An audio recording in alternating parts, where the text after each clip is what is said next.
Good morning, students. This is your civics class. So today let's start chapter number 15 from unit 8, page number 290. Rights. So rights क्या होते हैं ये आप सबको पता है, चैप्टर नंबर 2 में आपने पढ़ा है इसके बारे में. और question is what are rights. Rights क्या होते हैं?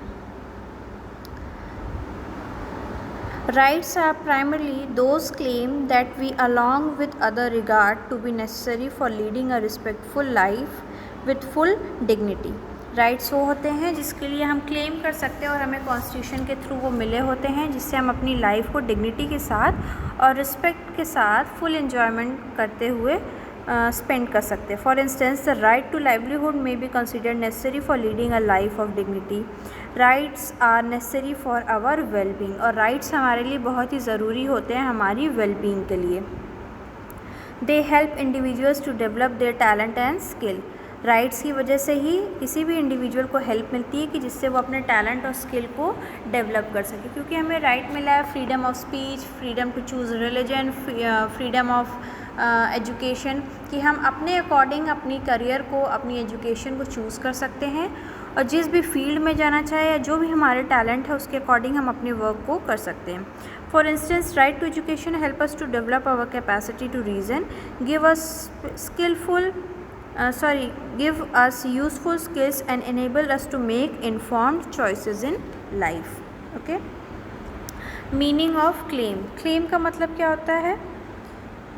The demand for achieving these means can be termed as claim. किसी भी चीज़ की डिमांड करना कि ये हमारी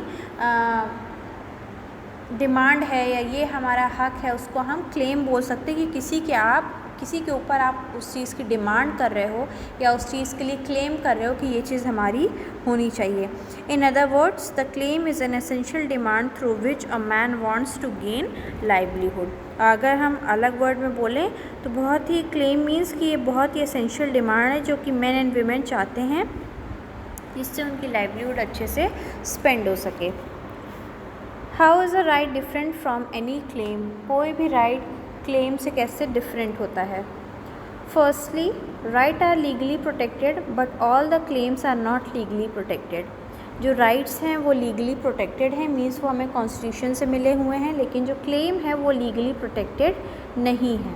ओके, वो हमें कॉन्स्टिट्यूशन से नहीं मिले हैं. जैसे आपने देखा था डायरेक्टिव प्रिंसिपल्स होते हैं, वैसे ही क्लेम भी होता है कि हम अच्छी ज़िंदगी जीने के लिए क्या क्या चीज़ें हमारे लिए ज़रूरी है या किस तरीके से हम अपनी लाइफ को स्पेंड करें, लाइवलीहुड हम अपना अर्न करें, ये हमारा क्लेम है. ठीक है. सो ये सारी चीज़ें कॉन्स्टिट्यूशन में मेंशन नहीं है. जैसे डायरेक्टिव प्रिंसिपल्स था वैसे ही क्लेम को भी हम बोल सकते हैं. सो राइट्स जो है लीगली प्रोटेक्टेड है बट क्लेम नहीं है. सेकेंडली अ डिमांड और a claim is a pre requisite for a right. For first of all a claim rises whether it is a political or economic. After becoming this claim as a right, it gets legal protection. Thirdly, all claims are not right but all rights are claim. Thirdly क्या है, जितने भी claims हैं वो right नहीं हैं but जितने rights हैं उसको हम क्लेम बोल सकते हैं. जैसे कि जितने भी राइट्स हैं उसको हम क्लेम बोल सकते हैं. मीन्स कि अगर हमारा है राइट टू एजुकेशन तो वो हमारा क्लेम है, वो हमारा हक है कि वो हमें मिलना ही चाहिए. लेकिन सारे क्लेम राइट में नहीं आते. जैसे है कि हम जो भी काम कर रहे हैं अपनी मर्ज़ी से, उससे हमें अगर खुशी मिल रही है, ठीक है, तो वो राइट में नहीं आता है. वो हमारा क्लेम है कि हम अपनी ज़िंदगी कैसे जी रहे हैं, वो चीज़ क्लेम में आएगा, वो राइट में नहीं आएगा. लेकिन हम क्या रिलीजन चूज़ करते हैं वो राइट में आएगा और वो हम उसको क्लेम भी बोल सकते हैं क्योंकि हम अपने अकॉर्डिंग रिलीजन को चूज़ करना चाहते हैं. So first point, rights are the demand made by an individual or a group of individuals. Right क्या है? वो ऐसी डिमांड है जो कि कोई इंडिविजुअल या ग्रुप ऑफ इंडिविजुअल्स रेस करता है. This help in the development of his life. For meeting these needs he should be given some opportunities. He tries to get these opportunities. His first demanded for all opportunities that help him to meeting these needs. Rights are based on these demands. So जो भी demands है या जो भी claims है वो क्या कि कोई भी पर्सन अच्छे से अपनी लाइफ जी सके, उसको बेटर अपॉर्चुनिटीज़ मिले, जिससे उसका टैलेंट और स्किल और भी पॉलिश्ड वे में सबके सामने आए। Second is these rights are essential for the highest development of himself. Rights कभी कभी बहुत ज़्यादा ज़रूरी भी होते, दीज डिमांड्स, ये जितने भी राइट्स हैं या क्लेम्स हैं वो बहुत ज़्यादा ज़रूरी होते हैं अपने खुद के सेल्फ डेवलपमेंट के लिए भी। And third is society regard those demands as just aspects those rights. और सोसाइटी को भी जो क्लेम्स हैं या जो डिमांड्स हैं उनको भी वैसे ही एक्सेप्ट करना चाहिए जैसे कि हमने राइट्स को किया है। Even if two conditions mentioned above are fulfilled, society में not recognize these demands, those demands are not called rights. जो हमारी डिमांड्स हैं उनको हम राइट नहीं बोल सकते हैं। अगर हमको जैसे हमारी डिमांड है कि हमें होटल में खाना खाना है या हमें अच्छे कपड़े पहनने हैं, तो इसको हम अपनी डिमांड बोलेंगे। जैसे आप भी फैमिली में अपनी कोई डिमांड रख दो कि हमें मम्मी ये चाहिए या पापा ये चाहिए, तो ये सारी आपकी डिमांड्स हैं, ये आपके राइट्स नहीं होंगे, ठीक है।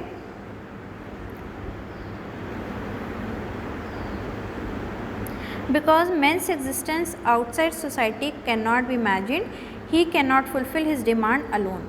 और कोई भी मैन है या विमेन है उसको सोसाइटी से अलग उसकी एग्जिस्टेंस हम इमेजिन नहीं कर सकते हैं, और कोई भी पर्सन अपनी डिमांड अकेले फुलफ़िल नहीं कर सकता है।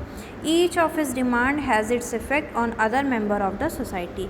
हर एक पर्सन की जो भी डिमांड रहती है उसका कुछ ना कुछ इफ़ेक्ट अगले मेंबर पे भी पड़ता है सोसाइटी में।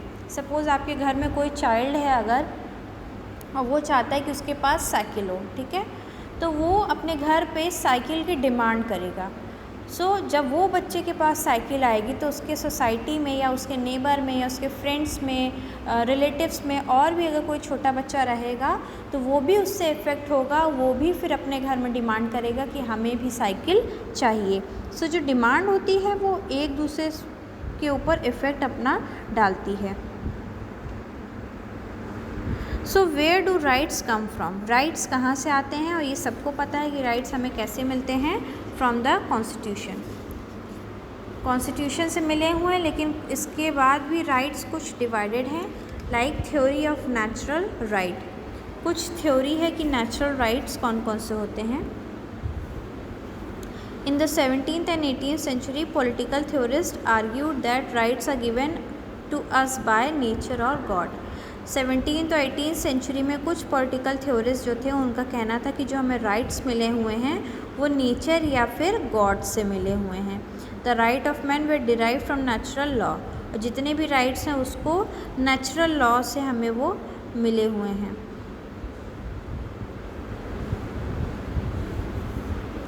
इसके ऊपर कुछ थ्योरीज भी दी गई थी, like utility theory of rights, notion of universal human rights. इसके लिए भी कुछ फिलोसफर्स के बीच में डिफरेंट आर्ग्यूमेंट्स भी हुई थी कि राइट्स हमें नेचुरल मिले हैं या फिर कॉन्स्टिट्यूशन के थ्रू मिले हुए हैं। Okay, legal rights and the state. The criticism and defects of the theory of natural rights gave rise to the theory of legal rights. This theory was put forward by Hobbes and developed later by Bentham and Augustine. इसकी कुछ criticism भी थे, कुछ defects भी थी। जो theory थी natural right की वो कौन कौन से थे?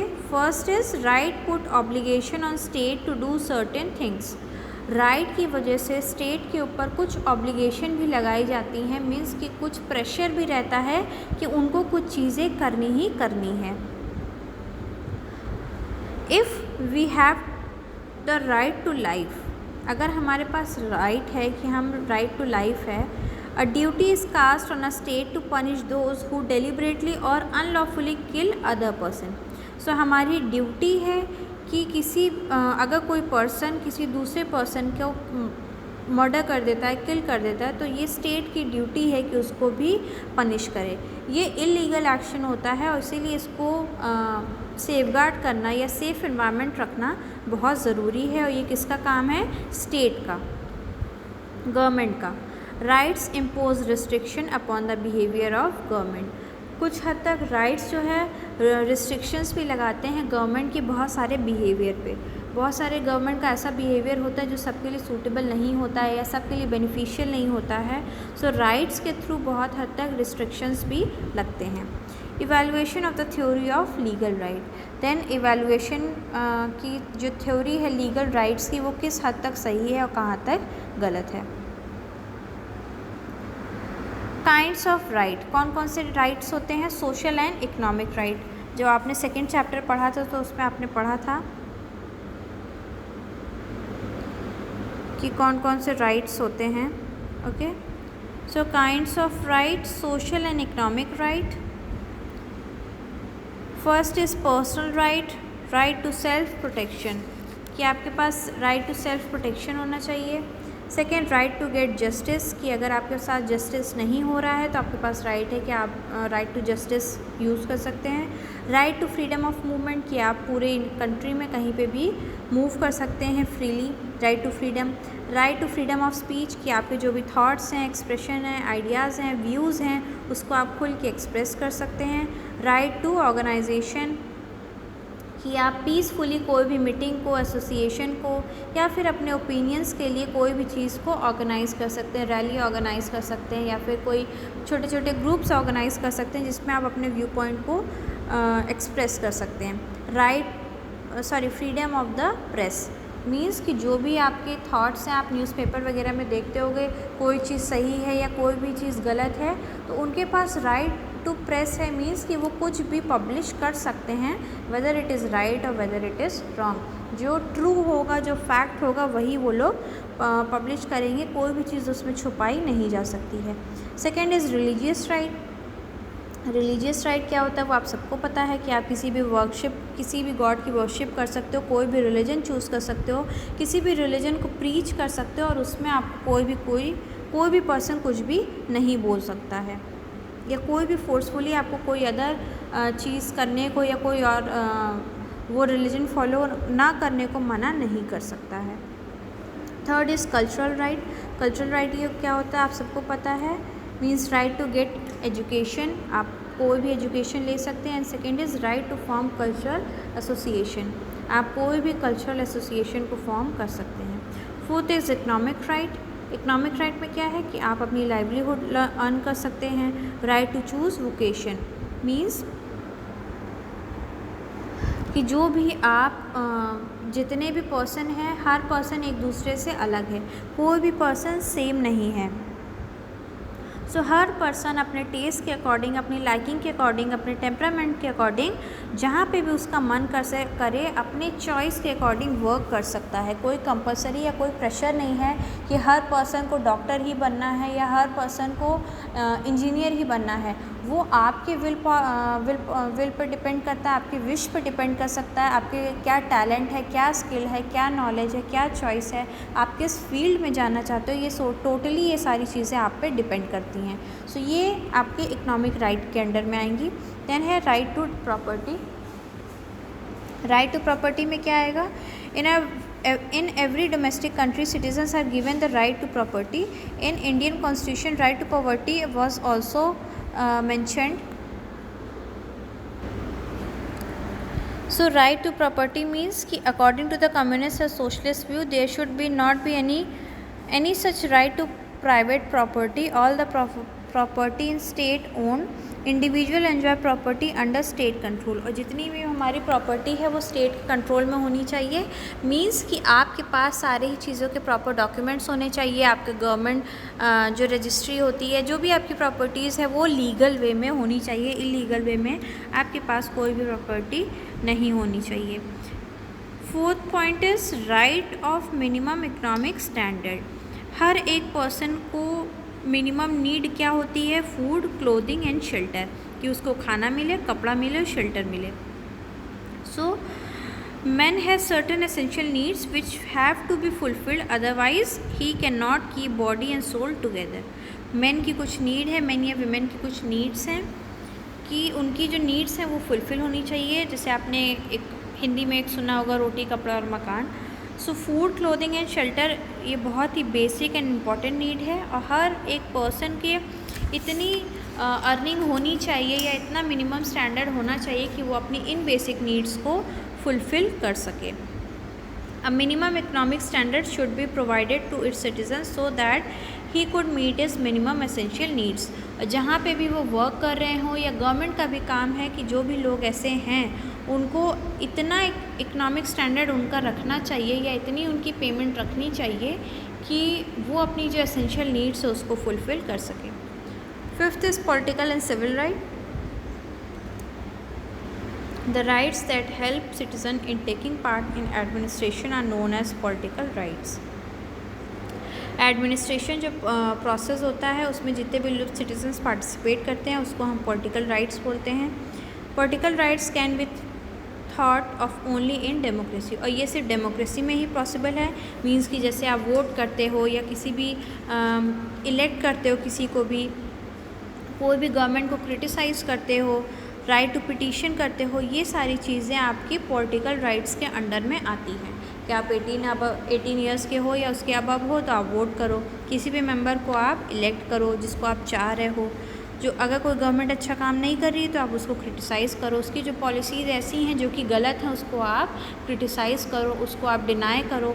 और नेक्स्ट ये हमारे पास ये पावर है कि नेक्स्ट इलेक्शन में हम ये ध्यान में रखें कि कौन सी पार्टी ने अच्छा वर्क किया है उसको हम इलेक्शन में विन कराएं, और जो पार्टी अच्छा वर्क नहीं करे उसको हम जीतने नहीं दें. नेक्स्ट है सिविल राइट्स. सिविल राइट्स में क्या आएंगे? Personal liberty, freedom of assembly and speech, कि आपके पास फ्रीडम है असेंबली एंड स्पीच की. आप ऐसी कोई स्पीच ना दें जिससे लड़ाई दंगा होने लगे. आप ऐसी स्पीच दें कि जिससे जो भी आपका मोटिव है, जो भी आपके थॉट्स हैं वो क्लियरली आप एक्सप्रेस कर सको. राइट टू रिलीजियस फेथ, कि किसी भी आप रिलीजियस सेंटिमेंट किसी के भी हर्ट ना करें. हर एक रिलीजन को बराबर से इक्वली ट्रीटमेंट दें एंड रिलीजन पे फेथ बना करके रखें. Fourth is right to equality before law. Law के सामने हर एक पर्सन इक्वली ट्रीटमेंट मिलना चाहिए. अगर कोई क्रिमिनल है, अगर कोई दो क्रिमिनल्स हैं, उन दोनों ने ही सेम क्राइम किया है, सो कोर्ट का ये लुक आफ्टर नहीं होना चाहिए कि जो रिच है उसको आप कम पनिशमेंट दो, जो पुअर है उसको ज़्यादा पनिशमेंट दो. लॉ के सामने सभी इक्वल हैं और इसीलिए जो भी गलत कर रहा है उसको इक्वली पनिशमेंट मिलनी चाहिए. Then there are some fundamental rights. Fundamental rights कौन कौन से होते हैं ये आप सबको पता है, चैप्टर नंबर 2 में आपने पढ़ा है. Right to equality, right to freedom, right to religious freedom, cultural and educational right, right against exploitation, right to constitutional remedies. Okay. Next is rights and obligation. With rights, certain obligation also came as a part and parcel of right. आप सब जानते होंगे कि किसी भी चीज़ के कुछ positive points भी होते हैं और कुछ नेगेटिव पॉइंट्स भी होते हैं. अगर किसी की अच्छाई है तो किसी भी चीज़ की बुराई भी होती है. सो कुछ ऑब्लिगेशंस हैं जो राइट्स के साथ में आते हैं. ऑब्लिगेशन मीन्स जो रिस्ट्रिक्शंस हैं या फिर जो निगेटिव एस्पेक्ट्स हैं. Like first is obligation toward our environment. हमारे एनवायरनमेंट के लिए क्या है? Right compel us to think not just our personal needs and interest but also defend some things as being good for all us. जैसे कि जो हमारे rights हैं उसका मतलब सिर्फ यही नहीं कि हम सिर्फ अपनी personal need and personal interest के बारे में ही सोचें, बल्कि जहाँ हम रह रहे हैं वहाँ के एनवायरनमेंट एंड सराउंडिंग्स के भी बारे में सोचें. जैसे कि आपकी ओजोन लेयर है, मिनिमाइजिंग एयर है, वाटर पोल्यूशन है, या डिफरेंट टाइप के जो भी इकोलॉजिकल बैलेंस डिस्टर्ब हो रहा है, वाइल्ड लाइफ को नुकसान हो रहा है, ये सारी चीज़ों को भी हमें ध्यान में रखना चाहिए. ऑब्लिगेशन ये नहीं कि आपको राइट मिला है कि आप अच्छे से रहो, फ्रीडम के साथ रहो, तो आप खूब प्लांट्स कट कर रहे हो, ट्रीज़ कट कर रहे हो, एनिमल्स को हार्म कर रहे हो, ये सारी चीज़ें हमें नहीं करनी चाहिए. Second is obligation towards fellow members of the society. आप जहाँ रह रहे हो, इसका मतलब ये नहीं है कि आप तो बहुत अच्छे से रह रहे हो, लेकिन आप जहाँ रह रहे हो आपकी वजह से बाकी लोगों को बहुत परेशानी हो रही है. आपका पार्टी करने का मन है रात में 12 बजे, तो आप कर रहे हो, उससे आपको खुशी मिल रही है, लेकिन 12 बजे ही आसपास के लोग जो आपके हैं वो आपके घर में जो भी आपका नॉइस हो रही है उससे बहुत ज़्यादा परेशानी उनको हो रही है. ये सारी चीज़ें हमें नहीं करनी चाहिए. Obligation towards freedom of expression. We must balance our rights when they came into conflict. For instance, my rights to freedom of expression allows me to take picture. जैसे कि हमारा राइट है फ्रीडम ऑफ एक्सप्रेशन, मीन्स कि हमारा right है freedom of expression, हम pictures ले सकते हैं, लेकिन हम पिक्चर लेकर के कोई एक इलीगल का वर्क ना करें या फिर कोई उसका मिसयूज़ ना करें, ये हमारा राइट, ये हमारा एक अंडरस्टैंडिंग होनी चाहिए। ऑब्लिगेशन टुवर्ड्स अ नेशन, हम ऐसा कोई काम ना करें जिससे हमारे नेशन को कोई भी हार्म पहुँचे हमारे राइट्स को लेकर के। Okay, so this was the chapter, we have completed it and you have to do question number 1, question number 2, question number 4 and question number 3, 1, 2 and 4 short answer में and long में question number 3, okay, 302 page number पे। So and our next class we will start the new chapter.